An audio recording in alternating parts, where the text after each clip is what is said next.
నాన్నే ఒక విలన్. మన జీవితాల్లో నాన్న విలన్ ఎలా అవుతున్నారో చూద్దాం.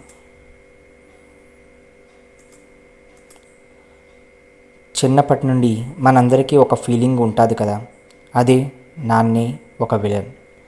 ఆయన ముందు స్వేచ్ఛగా నవ్వడానికి ఉండదు.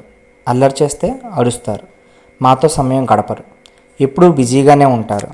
ఏది కొనివ్వమన్నా వెంటనే ఇవ్వరు. మార్కులు తక్కువ వస్తే మాత్రం తాట తీస్తారు, మనం గెలిచినా అభినందించరు. ఇలా ఎన్నో విషయాల్లో ఆయన మనకు విలన్. పుట్టి పెరిగి 25 సంవత్సరాలు దాటాక మనకు పెళ్ళి అయ్యి పిల్లలు పుడతారు కదా, అప్పుడు తెలుస్తుంది అసలు నాన్నంటే ఏమిటో.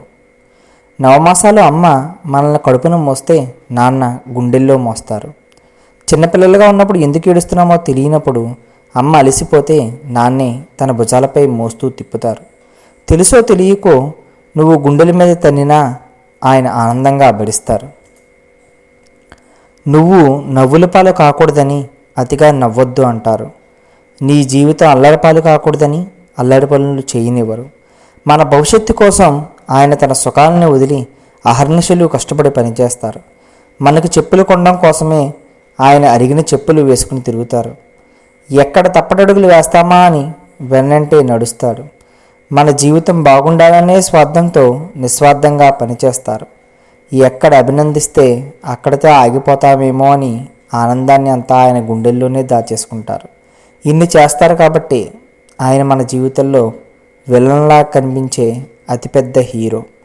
అందుకే పెద్దలు అంటారు కదా, నాన్న విలువ తెలియాలి అంటే నువ్వు నాన్నవే అవ్వాలని. అలాంటి నాన్నకి మనం ఏమిస్తున్నాం? ఆయన మన నుండి ఏదీ ఆశించరు. భవంతులు ఆస్తులు అక్కర్లేదు ఆయనకి. మనం మన జీవితంలో బాగుంటే అదే చాలు ఆయనకి ఆనందం. అందుకే కనీసం లవ్ యూ నాన్న అని చెబుదాం. ఆయనతో ఉండే క్షణాలని పదిలం చేసుకుందాం. లవ్ యూ నాన్న.